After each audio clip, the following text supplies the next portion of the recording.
11 a.m, South London. High Court enforcement agents Steve Pinner and Paul Bohill are on their way to repossess a house that's been sold. There's court costs on this one. We don't know at this point if there are any rent arrears. They have a High Court writ that authorises them to evict the tenant today. It's nice and early. It's windows open in the bathroom. Paul and Steve have been told that the tenant has already moved out. It should be straightforward. Collect the keys and change the locks.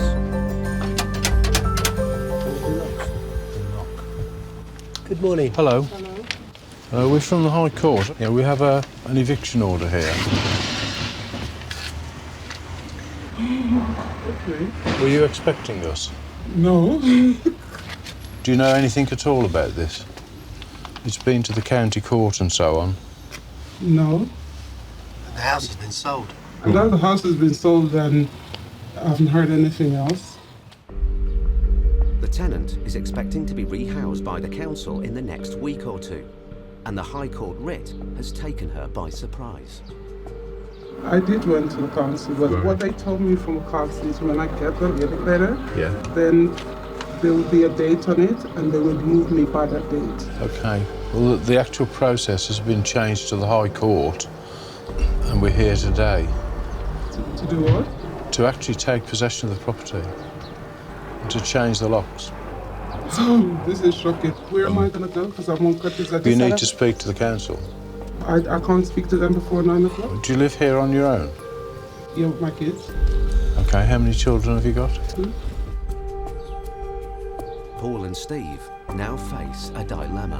They never tell them that we could come a lot quicker than the bailiffs. There's a 2, possibly 3-bedroom house there with all her own furniture in that needs to be got rid of, which won't be today. She can't do anything till 9 o'clock till the council opens anyways. This is just a total clusterfuck. Why does it never happen according to the programme? It's worst case scenario, this. And the house is now in the custody of the court. We've changed the lock and it's complete. Yeah. So you're on a knife edge, if you like. I will speak to the landlord. Yeah. And if there's no desperate rush to change things, Yeah. we would give you a holiday let agreement, which would last 5 days or however long we need to do, because this is the worst possible time. I do acknowledge that. It's the Friday before a bank holiday. Paul's solution of a holiday let would give the family time to pack and find emergency accommodation. Otherwise, they will be homeless today. By making it easier for the tenant here, it makes it easier for us. I'm just taking an overview here. The deed is done. So unless the landlord is a complete arsehole, which he could be, there isn't going to be a problem. If the landlord doesn't pay bills, he'll have to go today. Hello, it's Paul Bohill. That she's got to go to the council office now. You know, the council are open, she's warned them, they've made an appointment for her to go straight in.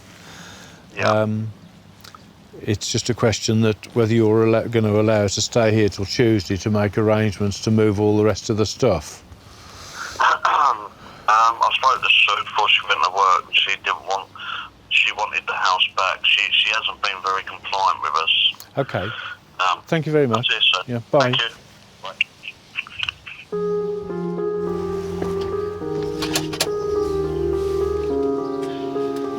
Hello. Can I speak to the lady, please? She's coming. Oh, fine, thank you. Thanks for inside. Okay, thanks very much. So I don't want you to stay here at all.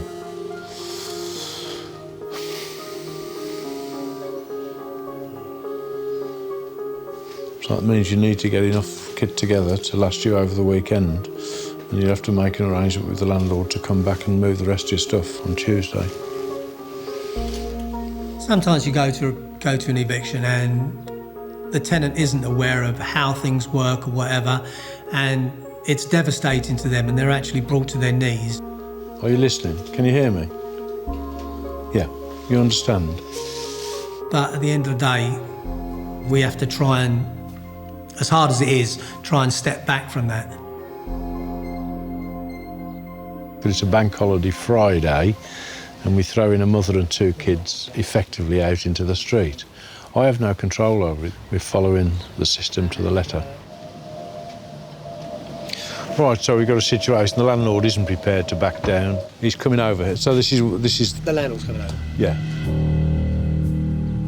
Half an hour later, the landlady arrives. You're Sue. Yes, hello. Hello, Sue. Hi. I'm Paul Bowen. Hello. Yeah. I do feel bad. This isn't a nice situation. Sue wants to complete on the sale as soon as possible.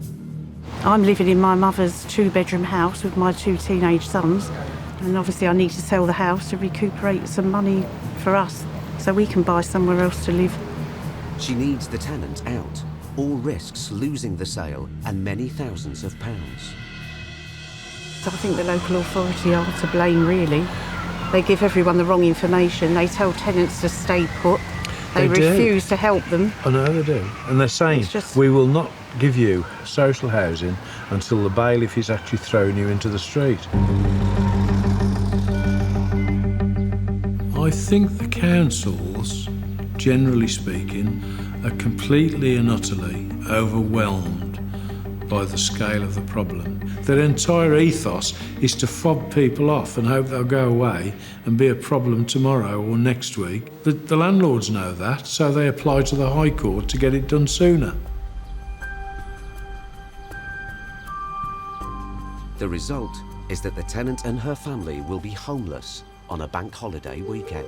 If we've got circumstances where it's obviously going to take a few days, and this is only practical because there's furniture to be moved and children and all the rest of it, is we actually do the eviction, which is complete. You give them a holiday let, and then you have to be out by Tuesday.